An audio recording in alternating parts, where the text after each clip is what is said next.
Tonight, words matter.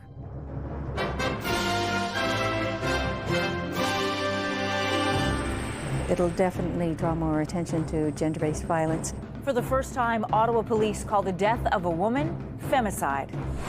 Growing concerns over a rare mosquito-borne virus. It has a high fatality rate. Canada's cabinet changes tactics as they get ready for a change at the White House. Our American friends understand. We're moving from being nice to being strategic. Plus, prime time for cottage buying if you can afford it. The inventory is really high, demand's low, so all the cards are on your side of the table. And rock and roll reunion.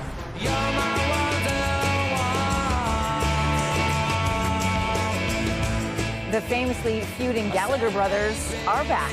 We'll tell you about their surprise announcement. You're gonna be the one that saves me.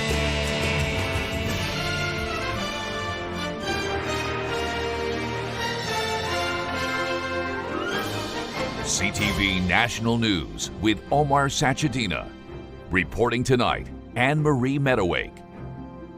Good evening. It's a word known but not used by police until now. The murder of an Ottawa mother is being called a femicide. As CTV's Judy Trin tells us, advocates who've been working for years to end violence against women say police are finally using clear language to describe the motivation behind the murder, the killing of a person because she is a woman. Jennifer Zabarillo was a 47-year-old mother and a civilian employee with the Royal Canadian Navy. Ottawa police found her battered body inside her home and later charged her husband with second-degree murder. In a rare move, investigators pointed out the motivation behind the killing and labeled Zabarillo's death a femicide. The misogynistic killing of women and girls because of their gender at the hands of men. So that's the definition that we're working with. Ottawa police is believed to be the first force in Canada to use the term to describe a murder case. Women's advocates are lauding the move. This is a term we've been trying to get the police services to use for a while. It is used internationally. The UN does recognize this term, and we need to call it what it is. National statistics show between 2011 and 2021, more than 1,000 women and girls have been killed because of their gender. That amounts to 102 females a year. In 66% of the cases, the killer was a husband or boyfriend. I think of my girl. I just think of the smile. I think of her strength. Brett Broadfoot's daughter, Brianna, was stabbed to death 6 weeks ago. The man who killed her was shot by London police. He was also Brianna's ex-boyfriend, who previously beat and choked her. Broadfoot wants his daughter's death labeled a femicide too, and is advocating for legislation to thwart violence against women. That's what these individuals do. They prey upon individuals and people and break them down. 2 years ago, a coroner's inquest into the serial killings of 3 women in the Ottawa Valley called for femicide to be entrenched in the Criminal Code of Canada. That is yet to happen. But 22 other countries recognize the murder of women and girls as a distinct crime. Anne-Marie. Thank you, Judy. Well, users of social media's most popular platforms like Snapchat and Instagram are getting younger, and so are the victims of online sexual predators. Tonight, a renewed warning from police to parents after a Calgary man was arrested for targeting victims aged 12 to 16. CTV's Rachel Crow Spreading Wings has more on how to keep children safe. Police are urging parents to monitor who their children are interacting with online. She had met an individual online through Snapchat or Instagram, social media platforms. They agreed to meet, and when they did meet, he offered alcohol and marijuana in exchange for sexual acts.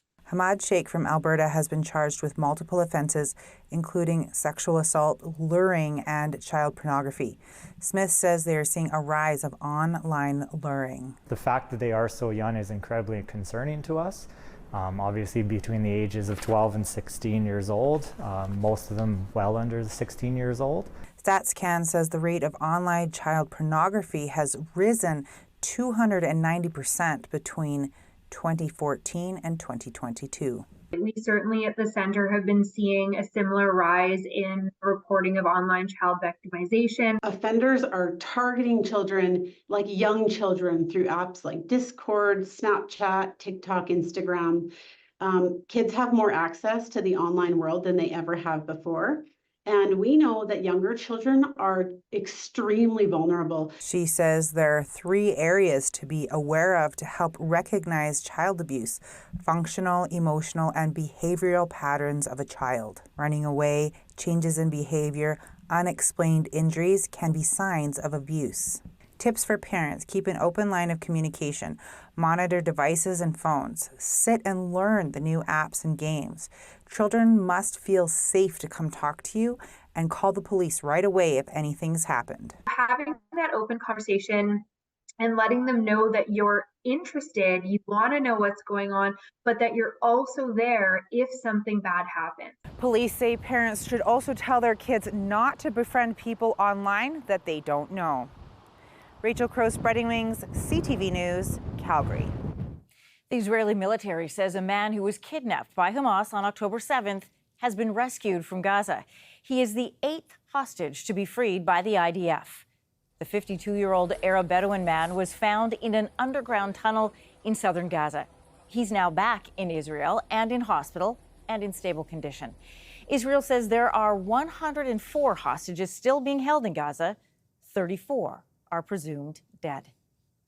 Ukraine's leader says he has a so-called victory plan to end the war with Russia, which he will present to the U.S. next month. Volodymyr Zelensky says he won't compromise with Russia, and his country's recent incursion is part of this strategy. But its success depends on approval from U.S. President Joe Biden. In this huge attack of Russians, we destroyed already some missiles and drones using F-16. Again, it's not enough. We're a small number of F-16, and we need to do wider training mission and etc. We have propositions to the United States. It depends on their permission. Meantime, the latest Russian assault killed at least 5 people. Kyiv and other regions were left without power during a heat wave. Donald Trump is facing a revised indictment tonight for allegedly trying to overturn his loss in the 2020 U.S. elections. This time, it lays out the former president's role as a candidate seeking re-election rather than as a sitting president during the January 6th riots. The indictment was changed after the U.S. Supreme Court granted Trump presidential immunity from criminal prosecution last month. The former president has rejected the new indictment, calling it, quote, ridiculous and a travesty. Meantime, the Republican presidential nominee has agreed to the terms of a September 10th debate with his Democratic opponent, Kamala Harris, which will include muted microphones when not speaking. But before that, Kamala Harris and her vice presidential running mate, Tim Walz, will sit down with CNN for their first joint interview set to air on Thursday. Also focused on the future of the White House, the federal government. Ministers wrapped up their cabinet retreat in Halifax today with messages from former U.S. ambassadors on the pros and cons for Canada of both the Trump and Harris presidency. CTV's Mike Locatour reports. Places like Nebraska, places like Texas. The Team Canada tour has taken government officials all over the U.S. Kamala Harris's nomination as the Democratic candidate changed the American political landscape, but it hasn't altered Canada's charm offensive ahead of the November election. One thing I can tell you is that our American friends understand we're moving from being nice to being strategic. Strategic in how Canada followed the U.S. in imposing tariffs on Chinese-made electric vehicles, and how we committed to meeting our NATO spending target after American calls to do so. Clear attempts to solidify the relationship ahead of a change in the Oval Office. Regardless of who wins the election in the United States, we've got a challenge, which is that the United States is becoming more protectionist, more isolationist. Now, Donald Trump has promised to impose a 10% tariff on all goods going into the U.S., including from Canada. Kamala Harris's platform is slowly being rolled out in speeches, but there are still some unknowns. It's a lot of the similar positions that the Biden administration has had with her, but she'll put her own stamp on it, and I think that that's just something that we're watching carefully. It's why Canadian officials continue to remind U.S. lawmakers nearly $3.6 billion worth of goods and services cross the border each day.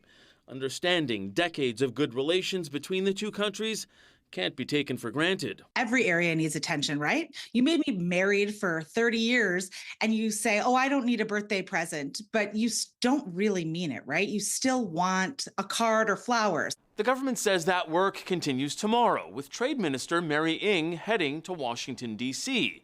It's her 5th trip to the United States since February. Anne-Marie? Thanks, Mike. Well, the Prime Minister and the Liberals have been watching their popularity plunge in the polls. So the cabinet retreat was also about rallying behind the leader. CTV's chief political correspondent, Vashi Kapelos, has more on the messaging. Vashi.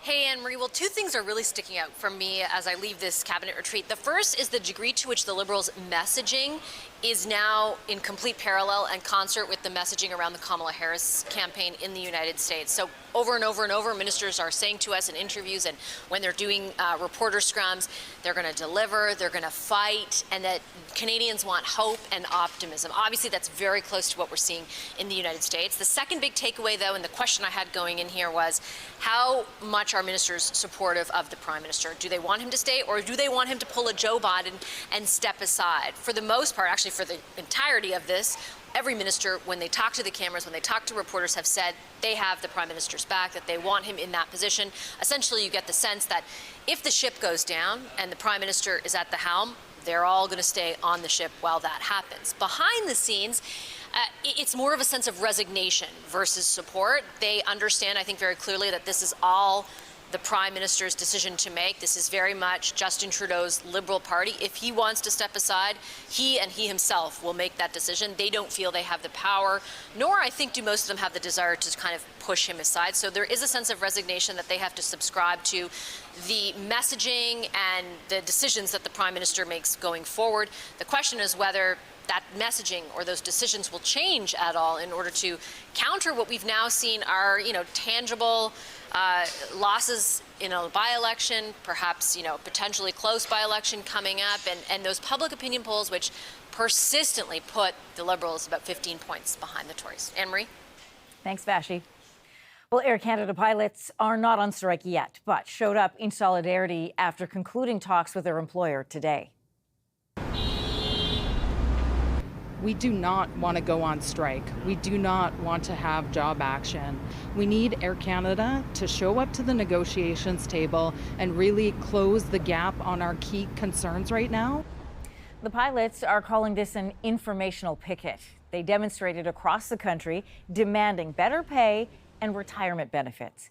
If a deal is not reached in 3 weeks, they will walk off the job. Air Canada says customers with flights booked between September 15th and September 23rd can change their travel plans free of charge. South of the border now, police are investigating a head-on collision involving a school bus. No, we can't see the school bus. This bus was carrying dozens of children in Northern California, and then it burst into flames after a sedan heading in the wrong direction crashed into it. The driver of the car and a 13-year-old student on the bus were taken to hospital, remarkably, with only minor injuries. Well, growing concern tonight over a rare mosquito-borne virus called Triple E. At least one person has died in New Hampshire, and new measures are being put in place in neighboring Massachusetts to try and stop the spread. CTV's Paul Hollingsworth has those details. Infectious diseases specialist Dr. Lisa Barrett is not surprised Massachusetts is taking the Eastern equine encephalitis threat seriously. It has a high fatality rate. Dr. Barrett says there is no human vaccine. The death rate is between 30 and 50%. It only takes a mosquito bite to catch the Triple E virus, and it can't be spread from human to human. Symptoms appear within 10 days of infection. Fever, headache, changes in how you're thinking, sometimes some diarrhea, sometimes some people can feel some muscle aches. According to the Public Health Agency of Canada, there are currently 6 reported cases of the Triple E virus in horses in Canada, but none in humans. Health officials in Massachusetts believe the flare-up could be linked to the recent hot weather. Likely climate change effects like a warming temperature, changes in migratory bird patterns,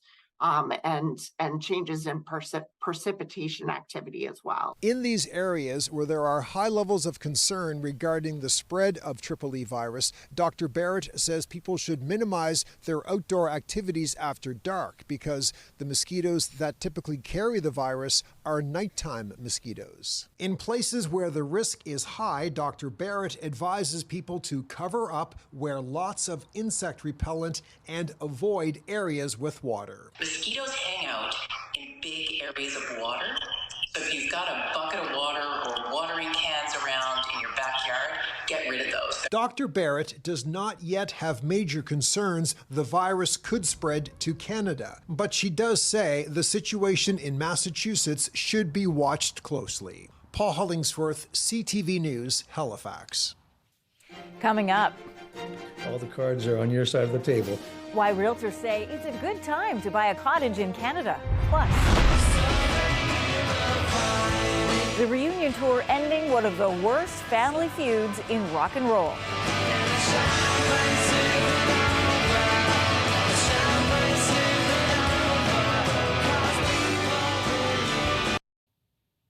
The dream of buying a cottage or cabin might be a little closer to reality. Realtors say if you can afford it, now is the time. Just like end of summer temperatures, the market has cooled. CTV's Annie Bergeron-Oliver has more on the shifting trends. Whether you're looking for a multi-million-dollar waterside mansion in the Muskokas or a more modest wood cabin in rural Nova Scotia, there are plenty of cabins and cottages on the market as part of what realtors are calling a buyer's paradise. The inventory is, really high. Demand's low, so all the cards are on your side of the table. Across Ontario, waterfront listings are up just over 20%, but sales are nearing a decade low, down over 40%. You want to cry when you go to the grocery store now. So that psychology, comes through in everything, including buying cottages. I mean, the cost of existence is high, and cottages are an extra. Cottage sales saw extreme highs at the start of the pandemic when remote workers rushed to the calm of cottage country. But now higher interest rates, inflation, the return to office work, and tax changes, including a foreign buyers ban, have pushed prices down and pushed many prospective buyers out of the market. And that's really putting a lot of pressure on people's extra funds. So that would be where the money for a cottage would come from, right? It would come from your extra. And there's not a lot of extra left. But some markets appear to be bucking that trend. In Nova Scotia, realtors say it's a seller's market. For us, anything waterfront, whether it's a cottage, a home, it just flies off the shelf. If you do have the disposable income and want to buy a secondary property, experts say to do it now before interest rates drop and demand increases. A fundamental belief of mine is markets recover, whether it's real estate or the stock market, things always end up appreciating in value. The real estate company RE/MAX estimates that the cost of recreational properties will increase by about 7% this year as more families and young couples, Anne-Marie, seek out the cottage lifestyle. Thank you, Annie. Well, still ahead, leaping beyond limits. Don't give up anything until you're absolutely forced to. A centenarian plunges into the record books.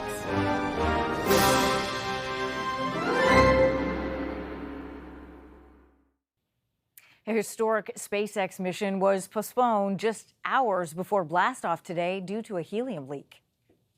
They're also going to a much higher altitude with a more severe radiation environment than we've been to since Apollo. The Polaris Dawn mission is expected to try for another takeoff from Florida tomorrow morning. It will include the first ever spacewalk carried out by a civilian crew. A British woman made some history of her own today, skydiving on her 102nd birthday. I have to admit, at the last minute, I shut my eyes. I looked at the view once I was floating around. The centenarian jumped from a height of some 2,000 meters to land in a field in eastern England. The thrill-seeking great-grandmother, who's done this before, is now the oldest person in Britain to skydive. Good for her. And a major surprise for an Ontario teen scammed out of Taylor Swift tickets. You're going to the Taylor Swift concert in Toronto. Like, actually? Like, for real, for real? For real, for real. Joy and relief for 16-year-old Maya Feldman and her mother, who were scammed out of $1,600 online last year. CTV Toronto covered the story, and RBC, the official ticketing partner of Swift Shows, reached out and surprised her with real tickets. After the break. I said maybe.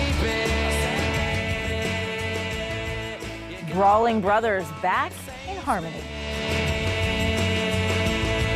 And after all,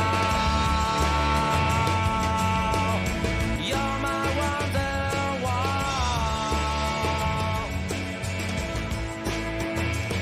I said maybe.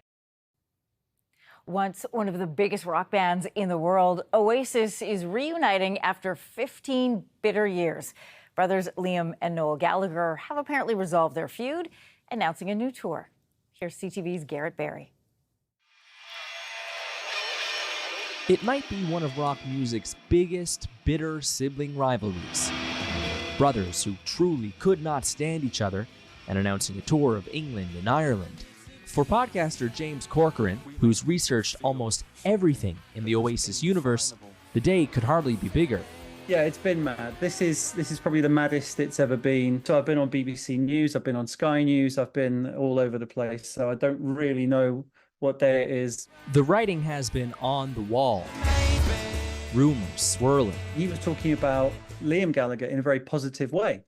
And we were thinking, that's a different tone. But it's still almost unbelievable to think these two buried the hatchet. It was one of those things where I didn't believe it. I was like a naysayer for the longest time. Because Liam and Noel Gallagher spent years sniping back and forth. He thinks that I'm sort of like desperate to get the band back together and for money, and it's not, I didn't join a band to make money. Even allegedly some threats of physical violence. It's a real unnecessary violent act, and he's swinging this guitar around and he kind of, he nearly took my face off with it. But their legacy has endured, and so has their market, their Manchester roots, the working class appeal. It'll still sell well, according to experts. What they represent are the voice of the disenfranchised, and the disenfranchised has grown in Britain. And some hope a trip to North America may be a possibility if the brothers can stay on their best behavior. I think they're going to hang in there and actually make it to North America and do these gigs, which is rumored to generate up to $400 million worth. For years, this bitter feud has been part of the Oasis lore. So now many wonder just how much have these two brothers made up. It's lovely to think that, there's a big reunion and it'll be like the end of Spinal Tap, where they have a big hug. I'm a little bit more cynical than that. Garrett Barry, CTV News, St. John's. All right, well, let's hope it lasts. For all of us at CTV National News, thank you for watching, and good night.